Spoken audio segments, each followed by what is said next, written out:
문재인 정부 때 벌어진 대북 사건을 두고 국가정보원이 전직 원장들을 잇따라 고발하면서 검찰은 또다시 전 정권을 향해 칼을 겨누는 상황에 직면했습니다. 문재인 정부 역시 출범 초기에 적폐수사라는 이름으로 대대적인 사정을 벌였고 당시 윤석열 대통령이 선봉에 서게 됐는데 무엇이 비슷하고 다른지 나혜인 기자가 짚어봤습니다.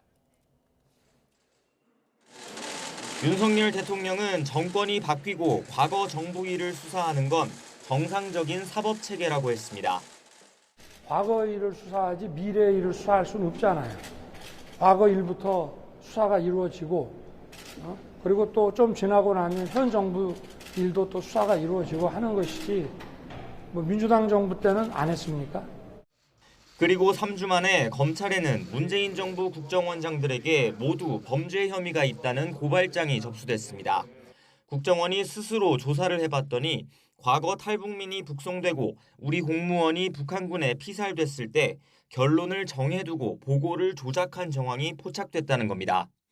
검찰은 하루 만에 전국 최대 검찰청 공안부 2곳을 투입했습니다. 피살 공무원 유족이 고발한 사건에 더해 문재인 정부 청와대부터 국정원, 군, 해경까지 안보기관 전체가 수사망에 올랐습니다. 5년 전 문재인 정부 초기에도 국정원은 사정정국의 마중물이었습니다.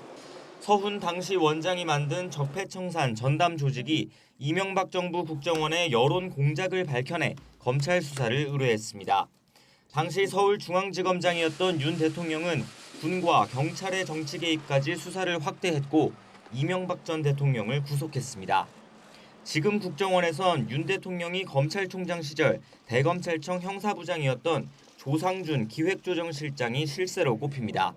검찰은 총장 없이 한동훈 법무부 장관 주도로 조직 개편과 인사가 단행돼 요직 곳곳에 윤석열 사단 검사들이 배치됐습니다. 대북 사건 말고도 여성가족부 대선 공약 개발 의혹이나 산업부 블랙리스트 의혹 수사 역시 각각 다른 부처로 확대될 조짐이 있습니다. 과거 적폐 수사보다 더 넓고 깊게 문재인 정부 공직사회 전반을 파헤칠 거란 전망도 그래서 나옵니다.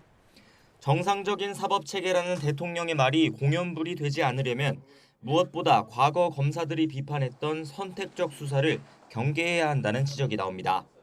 YTN 나인입니다.